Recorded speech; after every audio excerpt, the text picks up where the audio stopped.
ಹೀಗಾಗಿ ಬಿಡಬೇಕಾದಂತ ಚಿಂತೆಯನ್ನ ಬಿಡಿಸ್ಲಿಕ್ಕಾಗಿ ಅನೇಕ ಧರ್ಮ ಗ್ರಂಥಗಳನ್ನ ನಮ್ಗೆ ಉಪದೇಶ ಮಾಡ್ಲಾಕತ್ತವ. ಅನೇಕ ತತ್ವದರ್ಶಿಗಳು, ಅನೇಕ ಶರಣರು, ಅನೇಕ ಮಹಾನುಭಾವರೆಲ್ಲರೂ ಏನು ಉಪದೇಶ ಮಾಡಿದ್ರು, ಯಾವುದನ್ನ ಕುರಿತು ನೀನು ಚಿಂತನೆಯ ಮಾಡುವ ಮುಖಾಂತರ ನಿನ್ನ ಜೀವನ ಬಹಳ ಸುಲಭವಾಗಿ ಸಾಗುತ್ತದ, ಯಾವುದೇ ತರ ನೀ ಪ್ರಯತ್ನ ಮಾಡಬೇಡ, ನಿರಾಯಾಸವಾಗಿ ಸಾಗಿಸುವಂತಹ ಸಾಮರ್ಥ್ಯ ತೇಲಿಸೋ ಇಲ್ಲ ಮುಳುಗಿಸು. ಯಾಕೆ ಹೇಳಿದ್ರು, ನಾವ್ ಏನ್ ಮಾಡಿ ನಾವೆಲ್ಲ ಬಹಳ ಚಂದಂಗ್ ತೇಲಾಕ್ ಹೊರಟಿವಿ, ನೀ ತೇಲಸ ಒಬ್ಬದಾನ ಅನ್ನುವಂತ ವಿಚಾರ ನನಗ್ ಗೊತ್ತಿಲ್ದ.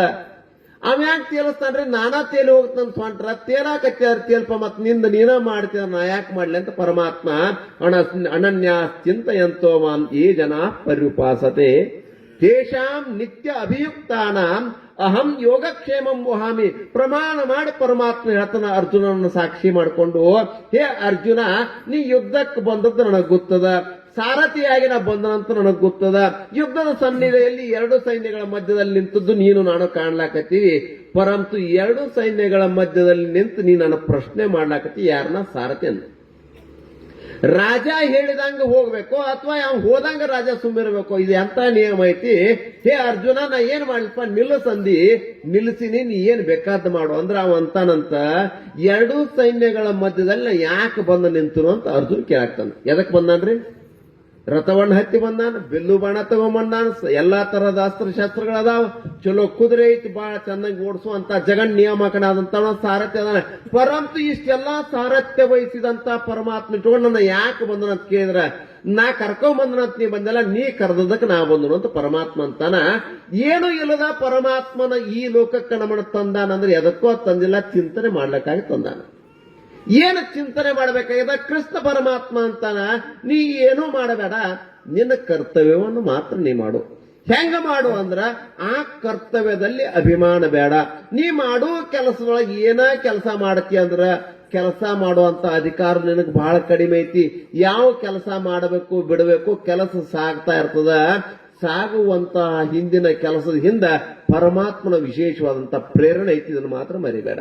ನೀ ಯಾವುದೋ ಒಂದು ಬಾಣವನ್ನ ನೀ ಹೂಡ್ತೀಯ, ನೀ ಬಹಳ ಪಾರಂಗತನಿದೀಯ, ನೀ ಹೂಡುವಂತ ಒಂದೊಂದು ಬಾಣನು ನನ್ನ ದಾಟೆ ಹೋಗ್ಬೇಕು, ನೆನಪಿರ್ಲಿ. ನೀ ಯಾವ ಅಸ್ತ್ರವನ್ನು ತೊಟ್ಟಿಯ, ಆ ಅಸ್ತ್ರಗಳು ಯಾವೂ ಕೂಡ ಹಂಗ ಹೋಗಂಗಿಲ್ಲ, ನನ್ನ ದಾಟೆ ಹೋಗ್ಬೇಕು. ಅದ್ರ ಜೊತೆಗೆ ಇನ್ನೊಂದು ಅರ್ಜುನ, ನಿನ್ನ ಹತ್ರ ಬರಬೇಕಾದಂತ ಯಾವ ಅಸ್ತ್ರ ಬರ್ತದಂದ್ರೂ ಕೂಡ ನನ್ನನ್ನು ಮೀರಿ ಬರಬೇಕೈತಿ, ನೀ ವಿಚಾರ ಮಾಡಬೇಡ. ಇಷ್ಟಾದ್ಮೇಲೆ ಅರ್ಜುನ್ ಅಂತ ಅಲ್ಲ ಪರಮಾತ್ಮ ಬಿಡ್ತಾನಂದ್ರೆ ಮಗ್ಗಲ್ದ ಹಾದು ಬರ್ಬೋದಲ್ಲ ಅಂತ ಕಲ್ಪನೆ ಮಾಡ್ತಾನ. ಅಲ್ಲ, ಎಲ್ಲಿ ಹಾದು ಬರ್ತದಂದ್ರು ನನ್ನ ಸಾರಥ್ಯದಲ್ಲಿ ಬರುವಂತದ್ದ ಯಾಕಡೆ ತಿರುಗಿಸಬೇಕನ್ನುವಂತಹ ಆ ಒಂದು ಅಶ್ವಗಳ ಎಲ್ಲ ತರಹದ ಹಿಡಿತ ನನ್ನ ಕಡೆ ಅದ. ಯಾವಾಗ ಆ ಎಲ್ಲ ತರಹದ ಹಿಡಿತವನ್ನು ಹಿಡ್ಕೊಂಡು ಲಗಾಮ ಹಿಡ್ಕೊಂಡು ನಿಂತ ನನ್ನ ಮೇಲೆ ಭಯ ಪಡಬೇಡ, ನಿನ್ನ ಕರ್ತವ್ಯವನ್ನು ನೀನು ಮಾಡು. ಯಾಕಂದ್ರ ನಿನ್ನ ಯೋಗವಾಗಲಿ ನಿನ್ನ ಕ್ಷೇಮವಾಗಲಿ ಎರಡು ನಂದದ. ಯೋಗಕ್ಷೇಮವನ್ನು ಪರಮಾತ್ಮ ಹೊತ್ತಾನೋ ಅಂದ ಮೇಲೆ ನಾವು ಬಹಳ ಆರಾಮಂಗಿರ್ಬೇಕಂದ್ರ, ಅಲ್ರಿ ಪಾಪ ದೇವ್ರಿಗೆ ಯಾಕೆ ಭಾರ ಮಾಡಬೇಕು? ಈಗ ಬಸ್ ಅಂತೂ ಫುಲ್ ಅದಾವ, ಫ್ರೀ ಬಸ್ ಅದಾವ, ಬೇರೆ ಬ್ಯಾತ. ಯಾರೋ ಒಬ್ಬಕ್ಕೆ ಅಜ್ಜಿ ಹೊಲದಿಂದ ಗಂಟು ಹೊತ್ಕೊಂಡ್ ಬರಾಕ್ತಿದ್ಲಂತ, ಕೈ ಮಾಡಿದ ಕೂಡಲೇ ಬಸ್ ನಿಲ್ಸಿದ, ಒಂದಿಷ್ಟು ಗಂಟು ಮಾಡಿದ್ಲಂತ, ಬಸ್ನ್ಯಾಗ ಹೆಂಗಾರ ಮಾಡಿ ಹತ್ತಿಲಂತ. ಹತ್ತಿದ ಮೇಲೆ ಗಂಟು ತಲೆ ಮೇಲೆ ಇತ್ತ. ಕಂಡಕ್ಟರ್ ಅಂದಂತ, ಯಮ್ಮ ಗಂಟು ಕೆಳಗಿಡ್ಬೇ ಅಂದತ್ತ. ಯಪ್ಪ ಬಸ್ಸಿಗೆ ಯಾಕೆ ಹೋದನ ಯಪ್ಪ, ಅದಕ್ಕಾಗಿ ತಲೆ ಮೇಲೆ ಇರ್ಲಿ ಅಂತಿದ್ಲತ್ತ. ಹಮ್ ಹುಚ್ಚಲ್ರಿ, ಕ್ಷಣ ಆಕೆ ಬಸ್ಸಿಗೆ ವಜನ ಆಗಿ ಬರ್ತಮ್ಮ, ಅದಕ್ಕೆ ತಲೆ ಮೇಲೆ ಇರ್ಲಿ ಹಗರ ಅಂದ್ರ, ಯವ್ವ ನಿನ್ನ ಹೊತ್ಕೊಂಡು ಹೊಂಟತಿ ಬಸ್ ಅಂದ್ರ, ಇರುವಲ್ತೈಕೆಪ್ಪ ಬಸ್ಸಿಗೆ ವಜನ ಬೇಡ ನಾನ ಹೊರ್ತನು ಅಂದ್ರ, ಆ ಮುದಿಕ್ ಹೆಂಗಂತಾಳ ಹಂಗ ನಮ್ದು ಬದುಕದ. ಭಕ್ತಿ ಮಾಡಿ ಮುಕ್ತಿ ಕಾಣ್ರಿ ಅಂತ ಪರಮಾತ್ಮ ಹೇಳಿದ್ರ, ಅದೇ ಹಾಕ್ಬೇಕಾಗಿದ್ರೆ ನಾವು ಎಲ್ಲಾ ಸಾಧಿಸ್ತೀವಿ ಅಂದ್ರ ನಮ್ಮ ಯೋಗಕ್ಷೇಮ ನಾವು ನೋಡ್ಕೊಳಕ್ ಕೂತ್ರ ಪರಮಾತ್ಮ ಏನ್ ಮಾಡಾವದಾನ? ಪರಮಾತ್ಮ ಎಲ್ಲವನ್ನು ಕೊಟ್ಟಾನ. ಇಲ್ಲಿ ಹೇಳ್ತಾರ, ಭಕ್ತಿ ಮಾತ್ರವನ್ನೇ ಮಾಡಿದೊಡೆ, ನೀ ಏನೂ ಮಾಡಬೇಡ, ಕೇವಲ ನಿನ್ನದೇ ಆದಂತ ಒಂದು ಚಿತ್ತವನ್ನ ನನ್ನ ಕಡೆ ನೋಡು. ಒಂದು ಚಿತ್ತ ನಿನಗಿರುವಂತ ನಾಲಿಗೆ ಐತಿ. ಮನುಷ್ಯನಾಗಿ ಹುಟ್ಟಿ ಮೇಂದಲ್ಲಿ ಎಷ್ಟೋ ಮಂದಿಗೆ ಬಾಯಿ ಇಲ್ಲ, ಪರಂತು ಬಾಯಿ ಐತಿ. ಬಾಯಿ ಇದ್ದ ಬಾಯಿ ಅದಕ್ಕಾರ ಬಳಸ್ಕೊಂಡು ಏನೋ ಮಾಡಿ ಹೋಗಬೇಡ. ಯಾಕ ಮಾತೆಂಬುವಂಥದ್ದು ಜಗತ್ತಿನಲ್ಲಿ ಜ್ಯೋತಿರ್ಲಿಂಗ ಅಂತ ಶರಣರು ಹೇಳ್ಕೊಂಡ್ ಬಂದಾರ. ಮಾತೆಂಬುವಂಥದ್ದು ಮನುಷ್ಯನನ್ನು ಮುಕ್ತನನ್ನಾಗಿ ಮಾಡ್ತದ. ಮಾತು ಒಂದು ಕಡೆ ಬಂಧಿಸಿ ಹಾಕ್ತದ. ಬಂಧನಕ್ಕೊಳಗಾಗುವಂತ ಈ ವ್ಯವಹಾರ ಜಗತ್ತನ್ನು ಬಿಟ್ಟು ಮುಕ್ತಿಗೆ ಕಾರಣವಾದಂತಹ ಪರಮಾತ್ಮನ ನಾಮಸ್ಮರಣೆ ಮಾಡಪ್ಪ, ಅದ ಭಕ್ತಿ ಅದ, ಬೇರೆ ಏನೂ ಅಲ್ಲ.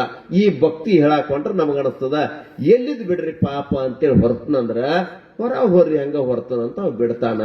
ಪರಂತಿ ಹೇಳ್ತಾರ. ಇಲ್ಲಿ ನಿಜಗುಣರು ಹೇಳ್ಕೊಂಡ್ ಬರ್ಲಾಕತ್ತಾರ, ಏನು ಪರಮಾತ್ಮನ ಒಲಿಮೆ ಬಹಳ ಕಷ್ಟ ಅಲ್ಲ, ಅದಕ್ಕ ಸದರವಲ್ಲವೇ ತಿಳಿಯ ಸದರವಲ್ಲವೇ. ಪರಮಾತ್ಮ ಯಾರಿಗೂ ಒಲ್ದಿಲ್ರಿ? ಏನ್ ಬಹಳ ದೊಡ್ಡ ಶ್ರೀಮಂತರಿಗೆ ಭಗವಂತರು ಒಲಿಮೆ ಆಗ್ಬೇಕಂತಿಲ್ಲ, ಬಹಳ ದೊಡ್ಡ ವಿದ್ಯಾವಂತರಿಗೆ ಒಲಿಮೆ ಆಗ್ಬೇಕಂತಿಲ್ಲ, ಬಹಳ ಧನಿಕರಿದ್ದಾರೋ ವಿದ್ಯಾವಂತರದಾರೋ ಅಧಿಕಾರಿಗಳದಾರೋ ಇದು ಯಾವುದನ್ನು ನೋಡೋದಿಲ್ಲ. ಪರಮಾತ್ಮ ನೋಡಾಕತ್ತಾನ. ಶುದ್ಧ ಭಾವಕ್ಕೆ ಪರಮಾತ್ಮನ ಒಲಿಮೆ ಆಗ್ತದೆ ವಿನಃ ಏನೋ ತರಹದ ಹಾವ ಭಾವಕ್ಕೆ ಪರಮಾತ್ಮ ಒಲಿಮೆ ಆಗಂಗಿಲ್ಲ.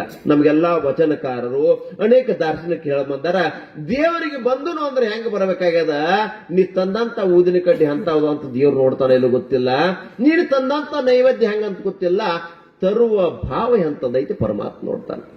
ಭಾವ ಪರಿಶುದ್ಧವಾಗಿದ್ದಾಗ ನಮಗೆ ಯಾವ್ದಾರದ ಕೊರತೆ ಅದ ರೀ? ಪರಿಶುದ್ಧವಾದಂತಹ ಭಾವದ ಕೊರತೆಗೋಸ್ಕರವಾಗಿ ಭಕ್ತಿ ಇರಬೇಕಾಗ್ಯದ. ನಮಗೆಲ್ಲರಿಗೆ ಭಕ್ತಿ ಸಾಕಷ್ಟದ. ವ್ಯಾವಹಾರಿಕ ಜಗತ್ತಿನ ಎಲ್ಲಾ ವ್ಯವಸ್ಥೆಗಳಿಗೂ ಕೂಡ ನಮ್ಮ ಭಕ್ತಿ ಅದ. ಭಕ್ತಿ ಇತ್ಯರ್ಥ ಪ್ರೀತಿ, ಅದನ್ನ ಕುರಿತು ಚಿಂತನೆ, ಅದರ ಬಗ್ಗೆ ನಮಗೆ ಇರುವಂತ ಒಂದು ಅತಿಯಾದ ಸಮೀಪದ ಸಂಪರ್ಕ ಹೆಂಗಾಗಿರ್ತಂದ್ರೆ, ಅಕಸ್ಮಾತ್ ಯಾರು ದುಡ್ಡು ಕೊಡ್ತಿದ್ದೀವಿ, ಬೆಳಗ್ಗೆ ಬರ್ತಾವಂದ್ರೆ ರಾತ್ರಿ ನಿದ್ದೆ ಹತ್ತುದು. ಎದ್ರ ಸಲಾಗ ಇನ್ನ ಕೊಟ್ಟೆ ಇಲ್ಲ, ಕೊಡ್ತನಂತ ಹೇಳ ನೋಡ್ರಿ, ನಾಳೆ ಮುಂಜಾನೆ ಅಂದ್ರೆ ನಿಮ್ಗೆ ಎಷ್ಟೈತಿ ಇಷ್ಟು ಕೊಡ್ತನು ಹೋಗ್ತಂದಿದ್ದ ಅಂದ್ರೆ ಇವ್ ರಾತ್ರಿ ಎಲ್ಲ ಎದ್ದು ಕೂತ್ ಅದನ್ನ ನೋಡ್ತಾನ. ಅವ್ ಕೊಡ್ತಾನ, ನಾವು ಆರಾಮ್ ನಿದ್ದೆ ಮಾಡ್ತಿರ್ತಾವ, ಇಸ್ಕೊಳ್ಳೋ ಚಿಂತೆ ಇರ್ತದ. ಯಾಕಂದ್ರೆ ಕೊಟ್ಟವಾಗ ಒಂದ್ ತರ ಏನೈತಂದ್ರ ಆತ್ಮದ ಹಂಗ ಕೊಡ್ಲಾಕತ್ತಾನ, ಹೆಂಗಾರ ಮಾಡಿ ತಗೊಳ್ತಾನ ನಾವ್ ಅಂತಾನ. ಹೆಂಗೋ ಅಲ್ಲಿ ಹೇಳಿ ಇವತ್ತೊಂದ್ ದಿವ್ಸ ಕಳಿತೆ ಆರಾಮ್ ನಿದ್ದೆ ಮಾಡಿ ಮಾತ್ ಮುಂಜಾನೆ ನೋಡ್ರಿ ಆತವ ಅಂತಾನ. ಪರಮಾತ್ಮನ ಒಲಿಮೆ ಎಷ್ಟು ಸುಲಭ ಅದ, ಭಗವಂತನ ಒಲಿಮೆ ಬಹಳ ಸುಲಭ ಅದ. ಎಷ್ಟು ಸುಲಭವಾಗಿ ಯಾರೋ ಏನೋ ಆಗಿ ಎಡವಿ ಬೀಳುವಾಗ ಪರಮಾತ್ಮನ ನಾಮಸ್ಮರಣೆ ಮಾಡಿದ್ದಕ್ಕ ಅವಾಗ ಪ್ರತ್ಯಕ್ಷ ಆಗ್ಯಾನಂದ್ರೆ ನಾವು ಎಡವಿ ಬೀಳೋಕ್ಕಿಂತ ಮೊದಲ ಯಾಕೆ ಮಾಡಬಾರ್ದು ಅಂತ ಪ್ರಶ್ನೆ ಮಾಡ್ಲಾಕತ್ತ. ನಿನಗೇನು ಸಾಧ್ಯತೆ ಇಲ್ಲ, ನಿನಗೆ ಸಾಧ್ಯದ ಪರಮಾತ್ಮನ ಒಲಿಮೆ. ನಮಗೆಲ್ಲರಿಗೆ ಪ್ರೀತಿ ಗೊತ್ತದ, ನಮಗೆಲ್ಲರಿಗೆ ಭಕ್ತಿ ಗೊತ್ತದ, ನಮಗೆಲ್ಲರಿಗೂ ಅರ್ಪಣೆ ಗೊತ್ತದ. ಪರಂತು ಅರ್ಪಿಸಿಕೊಳ್ಳಬೇಕಂತ ಸ್ಥಳ, ಅರ್ಪಿಸಿಕೊಳ್ಳುವಂತಹ ಭಾವ, ಆ ಅಧಿಕಾರಿತ್ವವನ್ನು ಬೇರೆ ಕಡೆ ಬಳಸಬಾರದು. ಭಕ್ತಿ ಬಹಳ ಸುಲಭದ. ಎಷ್ಟು ಸುಲಭವಾದಂತಹ ಭಕ್ತಿ, ಪರಮ ಶ್ರೇಷ್ಠವಾದಂತ ಇರುವಿಕೆ. ಅದಕ್ಕೇನೂ ಬೇಕಾಗಿಲ್ಲ, ಅಂತಃಕರಣದಲ್ಲಿ ಯಾವುದೇ ತರಹದ ಭಾವನೆಗಳಿಂದ ವಿವರ್ಜಿತನಾಗಿರಬೇಕು. ಏನು ಭಾವನೆಪ್ಪ? ಏನಾರ ದೇವರ ಹತ್ರ ಹೋಗಿ ನಾವೆಲ್ಲ ಎಲ್ಲ ಕೇಳಾಕತ್ತೀವಿ, ಎಷ್ಟು ಕೇಳಿದಾಗ ಎಷ್ಟು ಸಿಕ್ಕವ್ರ ನಮಗ.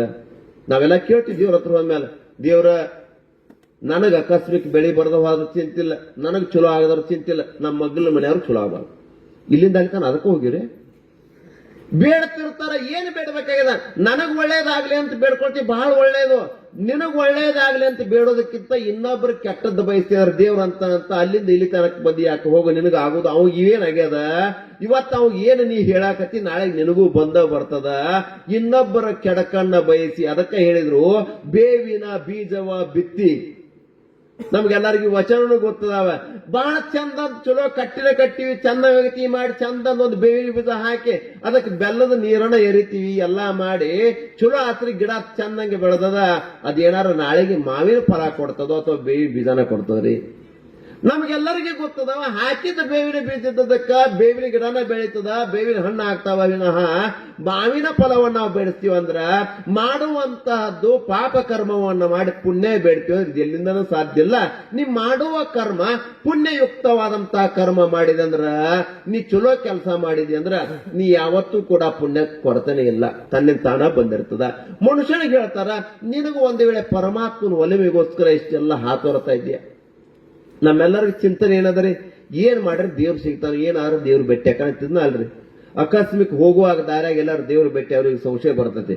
ಏನಪ್ಪ ಏನಾರ ಆ ರೂಪ ಗೀಪ ಬೇರೆ ಹಾಕೊಂಡ್ ಬಂದಿವೋ, ಅವತಾರ ಬೇರೆ ಆಗಿ ಬಂದದೋ, ಏನ್ ಅರಿವಿ ಹೌದಲ್ಲ. ಯಾಕೆ ಅಕಸ್ಮಿಕ್ ದೇವರ ಬಂದ್ ನಿಂತ ಅಂದ್ರೆ ಹೌದು ಖರೆ ಅಲ್ಪ, ನಾವು ದಿವಸ ಧಾರಾವಾಹಿಗೆ ಇಂಥವ್ರು ನೋಡ್ತೀವಿ, ಟಿವಿಯಾಗ ಇಂಥವ್ರು ನೋಡ್ತೀವಿ, ಮೊಬೈಲ್ ಅನ್ನು ನೋಡ್ತೀವಿ, ಹೌದು ಅಲ್ಲ ನೋಡುನು ಅಂತ ಯಾರೋ ಒಬ್ಬ ಕೇಳ್ತಿದ್ದಂತ. ಎಷ್ಟೋ ತರವಾದ ಕಥೆಗಳನ್ನ ಕೇಳ್ಕೊಂಡ್ ಬರ್ತೀವಿ. ಅವ ಹಿಂಗ ಏನೋ ಮಾಡ್ಕೋತಿರುವಂತ ಒಬ್ಬ ಹುಡುಗ ನದಿ ದಂಡೆ ಒಳಗ ಒಬ್ಬ ಋಷಿಗಳ ಆಶ್ರಮ ಹಾಕೊಂಡಿದ್ರಂತ. ಋಷಿಗಳ ತಮ್ಮದೇ ಆದಂತ ಪೂಜಾದಿಗಳನ್ನೆಲ್ಲ ಮಾಡುವಾಗ ಬಹಳ ಪೂಜೆ ಮಾಡ್ಕೊಂತ ಹೋಗುವಾಗ ಎಷ್ಟೋ ಮಂದಿ ಬರ್ತಿದ್ರು ಹೋಗಿದ್ರು. ಆ ಆಶ್ರಮದ ಆವರಣದಾಗಿ ದನಗಳು ಬೇಯಿಸ್ಕೋತ ಕೂಡ್ತಿದ್ದ. ಒಂದು ದಿವಸ ಯಾರೋ ಒಬ್ಬ ಬಹಳ ಶಾಣೆ ಬಂದ ಅಲ್ಲೆಲ್ಲಾ ಪೂಜಾ ಪುನಸ್ಕಾರ ಪ್ರಾಣಾಯಾಮ ಇತ್ಯಾದಿ ಮಾಡಿದಂತ.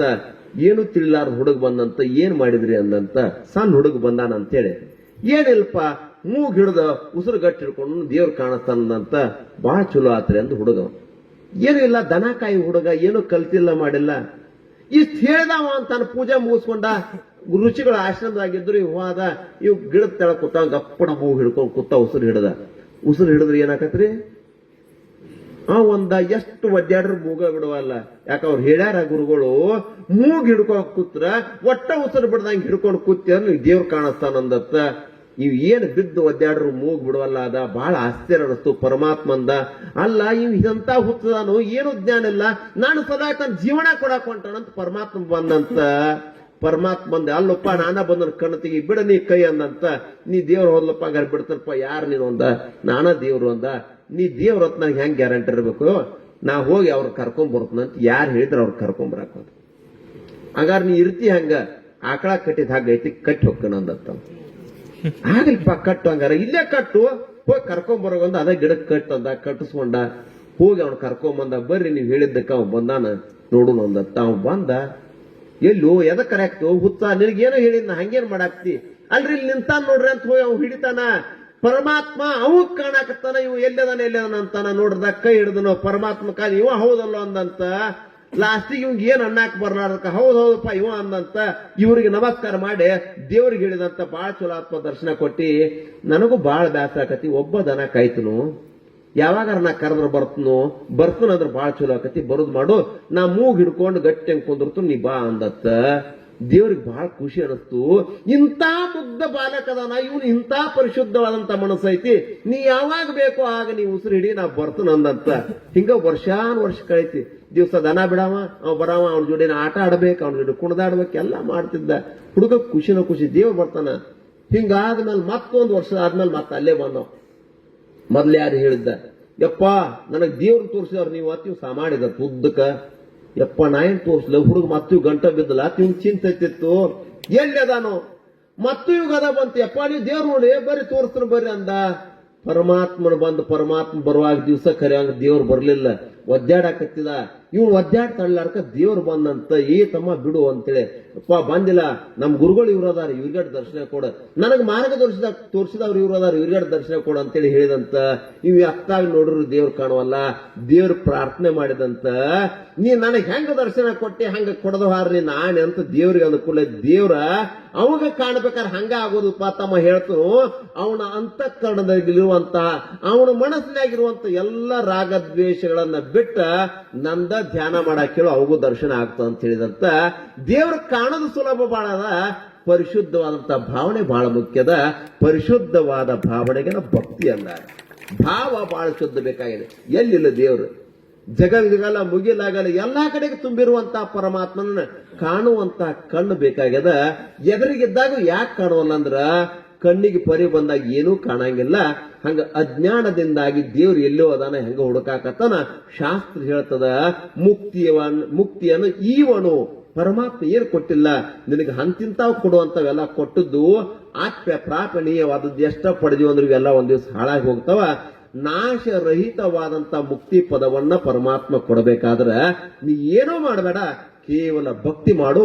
ಅದಕ್ಕಾಗಿ ಕೈವಲ್ಯದ ಹೇಳಿದ್ರು ವರ ಭಕ್ತಿಯಿಂದ ಸತ್ಯ ತಿಳ್ಕೊಂಡ್ಬರ್ತಾರ. ಜಗತ್ತಿನ ಪ್ರೀತಿ ಪರಮಾತ್ಮನ ಮೇಲೆ ಇತ್ತು ಅಂದ್ರ ಪರಮಾತ್ಮನ ಒಲಿಮೆ ಆಗೇ ಆಗ್ತದ.